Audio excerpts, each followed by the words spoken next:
Who is he? Is he the rebellious punk rocker, also known as a psychedelic warlord? Or is he the elite prep school co-captain of the crew team named Robert Francis? Or is he just Beto, getting arrested every few years, but not getting into any trouble because of his daddy? Well, don't ask Beto, because he couldn't tell you either. He's whomever he has to be. He's a chameleon. He constantly changes colors for his own benefit. In 2005, it was a very busy year for our confused hero.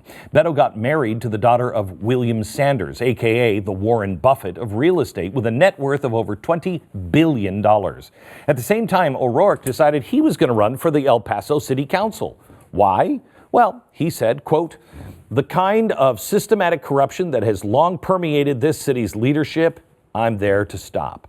Now that's interesting, because just a few months after he was elected, Beto's father-in-law, remember the one with billions, began to unveil a new project in El Paso under the real estate firm called the Paso del Norte Group. Well, the plan called for a complete overhaul of one of the most iconic and historic neighborhoods in the city.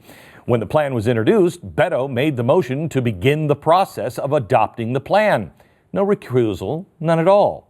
Oh, and at the same time, Beto was also a dues-paying member of Paso del Norte. And Beto wanted to get into politics to rid the city of corruption? That's strange. That's a weird way to start. Let me restate this for a second. Beto's billionaire real estate tycoon father-in-law introduced a city redevelopment plan after Beto made it to the city council, where it would have to be approved. Beto was a member of the firm, and he made the motion in City Hall to proceed. This is corruption with a capital C. You don't get much dirtier than this.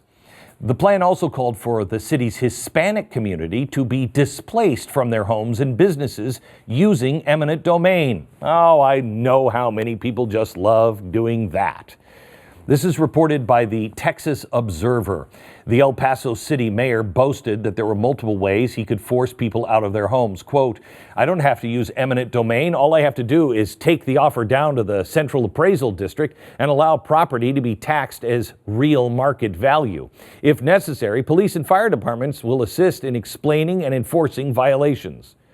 This is the plan supported by Beto O'Rourke, the great defender of immigrants and minorities. I wonder what the local Hispanic community thought about it. Oh, well, we know. Watch. Ahora que entró esta nueva cosa que está en el barrio, nos tienen a todos asustados. Hay mucha gente que está trabajando muy fuerte para asustar a la gente que vive. ¿Y sí sabes de dónde? Sí. ¿Sí sabes? Porque es tu suegro. Ahí lo dice claramente. So ask the people what they saw. If they saw any corruption firsthand. They know exactly who this is, a man who claims to be against corruption and a champion of the people, but pushed his father-in-law's real estate deals, willing to use eminent domain and have people live in fear. A man who talks about privilege, but as of 2015 has a net worth of $8.9 million. All of that made after getting into politics, of course.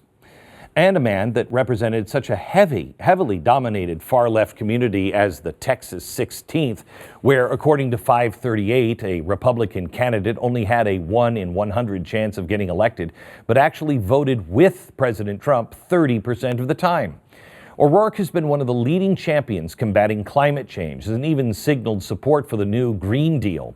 But while he was saying things like that in public, he was also voting to end the oil export ban, open up drilling in the Gulf of Mexico, and help speed up natural gas exports.